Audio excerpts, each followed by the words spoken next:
دلہے کو مبارکبادی دے، عورتیں دلہن کو مبارکبادی دے،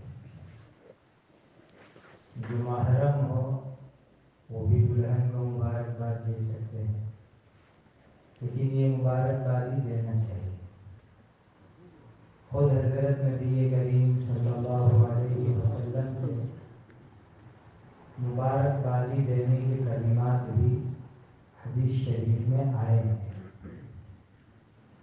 بارک اللہ فیکما وعلیکما وجمع بینکما فی خیر۔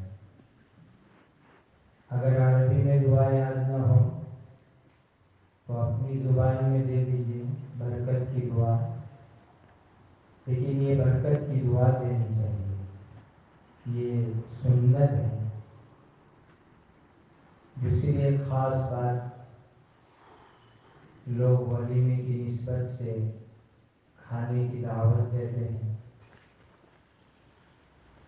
تو کھانا کھانے کے لیے جائیں تو کم از کم کھانے کے بعد جس نے آپ کی دعوت کی ان کو دعا دینی چاہیے۔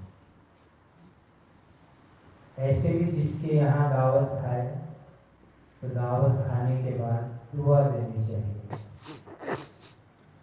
افطر عندکم الصائمون واکل طعامکم الابرار وصلت علیکم الملائکہ اللہم اطعم من اطعمنا واسق من سقانا۔ یہ دعا یاد نہ ہو وہاں تک کم سے کم جزاکم اللہ تعالی خیرا، شکریہ، اتنا تو میزبان کو کہنا چاہیے۔ ہماری عادت ہے ہم لوگ دعوت کا کھانا کھائیں گے، بہت کم لوگ شکریہ اور دعا دیتے ہیں، باقی زیادہ تر لوگ ایسے ہی نکل جاتے ہیں۔ بیچارے میزبان نے پیسے خرچ کیے، انتظام کیا، دوڑ دھوپ کی، تو کم سے کم دعا تو ہمیں دینی چاہیے، شکریہ ادا کرنا چاہیے۔ اس کا مزاج بناؤ، اس کا طریقہ عام کرو۔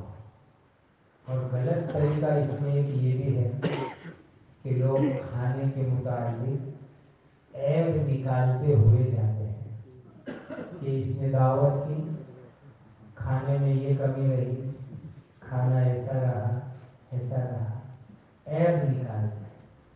حضرت نبی کریم صلی اللہ علیہ وسلم کھانے میں عیب نہیں نکالتے، اسی لیے ہمیں کھانے میں عیب نہیں نکالنا چاہیے۔ دنیا میں سب سے آسان کام جو اس وقت ہم مسلمانوں میں رہ گیا ہے وہ یہ ہے کہ دوسرے کی چیزوں کے اندر عیب نکالنا، دوسروں کے کھانے میں عیب نکالنا، دوسرے کے طرز زندگی میں عیب نکالنا۔ یہ مزاج بدلنے کی بہت ضرورت ہے۔ اللہ ہمیں صحیح سوچ عطا فرمائے۔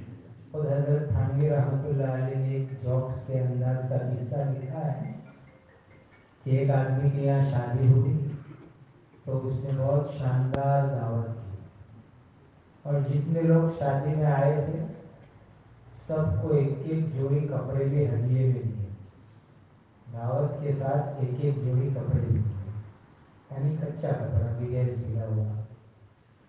پھر وہ ایک جگہ چھپ کے بیٹھ گیا جہاں سے لوگ دعوت کھا کر نکلے، ایسی جگہ کہ لوگ کیا کامنٹ کرتے ہیں، کیا تبصرہ کرتے ہیں، میں ذرا سنوں۔ تو وہ بیچارہ مایوس ہو گیا۔